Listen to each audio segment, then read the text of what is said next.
Everyone, सन्चै हुनुहुन्छ तपाईहरु? हामी पनि एकदमै सन्चै छौं। मेरो नाम चाहिँ सम्झना घिमिरे अनि हामीसँग छन् आज सौरभ। अनि हामी चाहिँ युके को बारेमा युके आइसकेका छौं। हामी दुईजना मास्टरको लागि आएको युके चाहिँ हाम्रो थोरै एक्सपिरियन्सहरु चाहिँ हामी दुईजना तपाईहरुलाई आज शेयर गर्न गइरहेका छौं। सौरभ, के छ खबर? सन्चै छ हैन? अनि तिमी चाहिँ युके आएको कति भयो? म युके आएको 1 वर्ष हुन लाग्यो। 1 वर्ष हुन लाग्यो भनेपछि तिमी त म भन्दा पनि धेरै अगाडि आएछौ है? अलि अगाडि 1-2 महिना अगाडि आएको। अनि कस्तो लाग्दैछ तिमीलाई युके? युके अहिले आएर चाहिँ ठिकै लाग्यो। पहिला सुरुमा आउँदाखेरि चाहिँ रिग्रेट भएको थियो। हजुर।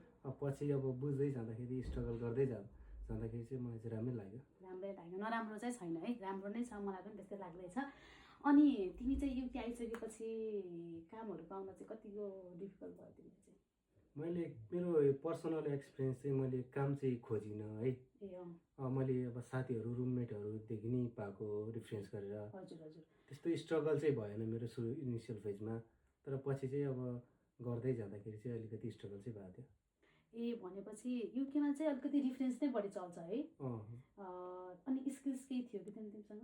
हैन, म स्किल्स त केही पनि थिएन सुरुमा आउँदाखेरि। भनेपछि तिमीलाई चाहिँ काम खोज्न चाहिँ साह्रो गाह्रो भएन तिम्रो समग्र एक्सपिरियन्स हेर्दाखेरि? इनिसियलमा चाहिँ भएन हैन। इनिसियलमा चाहिँ अब रिफरेन्सले काम गर्यो। हजुर। तर मैले बुझ्दै जाँदाखेरि चाहिँ मेन भनेको स्किल, नेटवर्किङ र रिफरेन्स भयो भने चाहिँ तीनवटा कुरा भयो भने चाहिँ केही असम्भव छैन।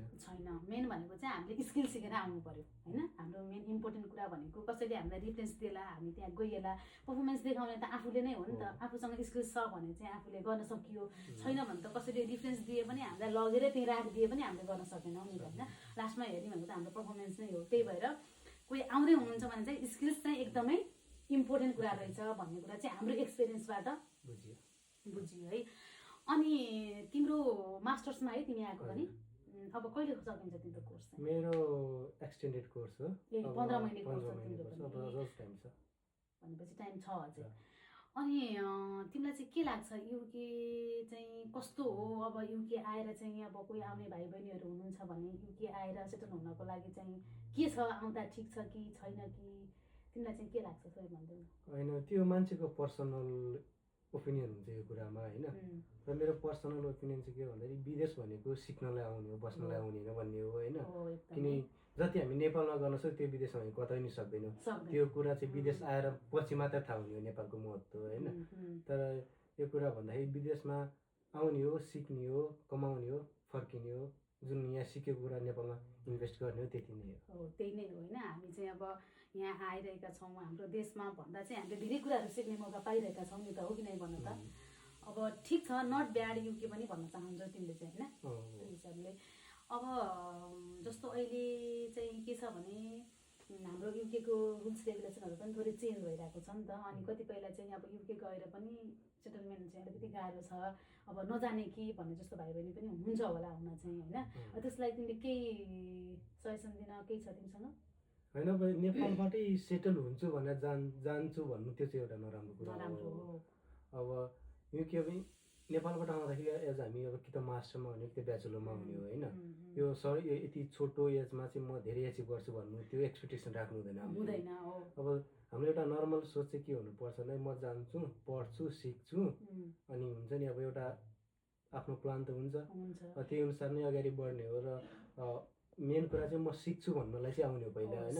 अब यहाँ बस्दै जाँदाखेरि कति कुरा हाम्रो नेपालमा कस्तो हुन्छ भने हामीले केही कुरा थाहा पाएको हुँदैन, यहाँको बारेमा हामीले जुन कुरा सुनेको मात्र हुन्छ हैन?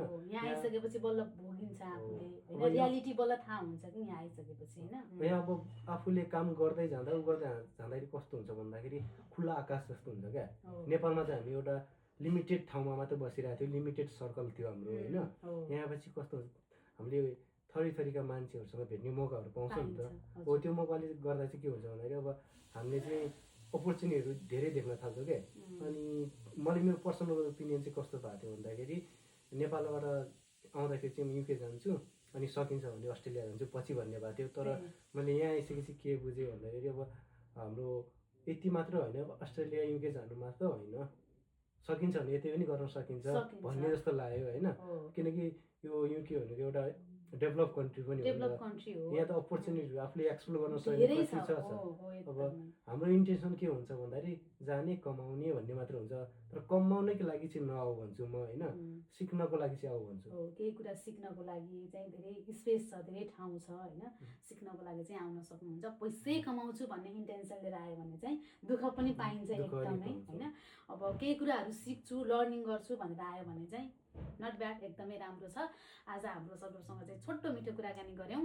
अब जनावरी इन्टेकहरूमा पनि आउँदै हुनुहुन्छ साथीहरू होइन। अब आउनुहोस् होइन, आउनुहोस्, वेलकम छ, आउनुहोस्, गर्नुहोस्, नट ब्याड चाहिँ छैन। यति कुरा चाहिँ रिसर्च गरेर चाहिँ आउनु, रिसर्च चाहिँ थोरै गरेर आउनु। कसैले साथी गयो म एक्लै नेपालमा भएँ भन्ने तरिकामा चाहिँ होइन होइन, किनकि यो एजमा सोचिँदैन पनि नेपालमा, किनकि आफूसँगका साथीहरू चाहिँ कहाँ कहाँ पुगिसकेका हुन्छ होइन, हामी चाहिँ त्यहीँ भयौँ जाऊँ भन्ने जस्तो हुन्छ क्या। तर त्यो होइन कि आफ्नो एउटा प्लानिङ बनाएर आउनु होइन, अपर्च्युनिटीहरू धेरै छ। अब स्किलहरू सिकेर आउनु, राम्रो कोर्समा आउनु भन्छु म। राम्रो कोर्समा आउनु, सकेसम्म चाहिँ ब्याचलरमा भन्दा मास्टरमा नै आउनु, बरु ब्याचलर नेपालमै गरेर आउनु है। किनभने अलिकति ब्याचलरलाई चाहिँ अलिकति अब काम पाए पनि जति घोटिए पनि यहीँ बुझाउँदै ठिकै हुन्छ कि होइन, त्यो भएर चाहिँ अलिकति गाह्रो नै छ। मास्टरमा आउनु बेस्ट छ, 1 वर्ष मजाले पढ्ने, आफ्नो खर्च धान्ने, 2 वर्षको PSW गर्ने, अलिअलि पैसा कमाउने, त्यसपछि अब फर्दर अब अप्लाई के हुन्छ होइन, हेरौँ। अब यही नै हुन्छ भनेर भन्न सक्ने अवस्था छैन कि अहिले हेर्दासम्मलाई। त्यो यस्तो हुँदो रहेछ, त्यो पढ्दै जाँदाखेरि कति कुराहरू आफूले सानो सानो कुराहरू पनि हामीले सिकेको छैन क्या, जुन हामी त्यो लेभलमा कहिले पनि सिक्नु एकदमै ब्ल्याङ्क कि हामी 0 लेभलमा छौँ कि होइन। हामी चाहिँ नेपालमा चाहिँ के कहाँ नै जानेको थियौँ जस्तो फिल भएको थियो, तर यहाँ आइसकेपछि फिल भयो कि हामीलाई केही कुरा पनि थाहा रहेन रहेछ कि, हामी एकदमै 0 लेभलमा रहेछौँ। थोरै भयो भने हामी यहाँ आएर ठिक गरेछ भन्ने जस्तो लाग्छ कि मलाई अहिले, किनकि हामीले कति कुराहरू सिक्ने मौका पायौँ नि त। हामी यहाँ नआएको भए हामी नेपालमा त 0 लेभलमै बसिरहेको रहेछौँ कि होइन। धेरै कुराहरू सिक्ने अपर्च्युनिटी चाहिँ पाइन्छ। अब सेटलमेन्ट भन्ने कुरा त अब होला नहोला त्यो अब फर्दर कुरा हो, आफ्नो देश छँदैछ होइन। अब आउनुहोस्, केही कुरा चाहिँ अवश्य सिकिन्छ यहाँ होइन, धेरै कुराहरू सिकिन्छ। केही कुरा सिकेर नेपालै गए तापनि हामीले यहाँको कुराहरू सिकेर केही अप्लाई गर्न सकिन्छ त नेपालमा गएर होइन। अब यहाँको कल्चरहरूदेखि लिएर यहाँको गभर्मेन्ट रुल्सहरूदेखि लिएर होइन धेरै कुराहरू छ नि त हामीले सिक्नुपर्ने कुराहरू। जस्तो हाम्रो नेपालमा चाहिँ अलिकति यो बारेमा चाहिँ अलिकति कमै छ होइन। नेपाल त एउटा डेभलपिङ कन्ट्री पनि हो होइन, नेपालमा धेरै पोलिटिक्स हुन्छ, गर्न खोज्नेले पनि दिँदैन नेपालमा, खुट्टा तान्ने प्रविधि चाहिँ अलिकति बढी छ नेपालमा चाहिँ। त्यो कुरा हामी यहाँ आएर सिक्छौँ के, एकदमै जुन कुरा होइन त्यो नेपाल हामीले जुन जीवनभर नसिक्ने कुराहरू यहाँ यहाँ 1-2 महिनामा धेरै कुरा सिकेको रहेछ कि एकदमै। त्यही भएर विदेश चाहिँ एकचोटि लाइफ टाइममा चाहिँ एकचोटि चाहिँ नेपालीले चाहिँ जहाँ भए पनि, यहीँ भन्न खोजेको होइन, जहाँ भए पनि एकचोटि चाहिँ जानै पर्ने रहेछ। आफ्नो लाइफलाई थोरै बुझ्नको लागि, चिन्नको लागि के रहेछ त जिन्दगी होइन भएर चिन्नको लागि चाहिँ आफ्नो फ्यामिलीबाट पनि थोरै समय टाढा बस्नु पनि पर्ने रहेछ है। आफूले आफूलाई बुझ्ने मौका पनि त पाइन्छ नि त होइन। अब सबै कुराहरू आफूले नै म्यानेज गर्नुपर्ने हुन्छ। त्यो पनि त ठुलो कुरा हो नि त, सेल्फ इन्डिपेन्डेन्ट भन्छ कि नेपालमा बस्दा त हामीले पैसै कमाएर मात्र सेल्फ इन्डिपेन्डेन्ट होइन कि, हो कि नै भन्नु त। आफ्नो सबै कुरा म्यानेज आफैले गर्न सक्नु पनि धेरै ठुलो कुराहरू हो, त्यो कुरा सिक्नु पनि धेरै ठुलो कुराहरू हो। तर अलिकति बुझेर आउनुहोस्, बरु मास्टर गर्नको लागि आउनुहोस्। 1 वर्ष टप अफ कोर्सहरू पनि छ, कति धेरै अभाइलेबल छ टप अफ कोर्सहरू पनि होइन, त्यसमा पनि आउन सकिन्छ। ब्याचलरमा पनि नट ब्याड, नआउनुहोस् भन्न खोजेको चाहिँ होइन हामीले, तर मास्टरमा भन्दा ब्याचलरमा चाहिँ अलिकति अब ती 3 वर्षसम्म यहाँ दुःख गरे पनि फी तिरेरै जानुपर्ने हुन्छ नि त। फी तिर्दाखेरि मलाई ब्याचलर पनि ठिकै जस्तो, अब कसै मान्छेले फर्दर सोच्छ भने त्यो ब्याचलरमा आउँदा ठिक हुन्छ।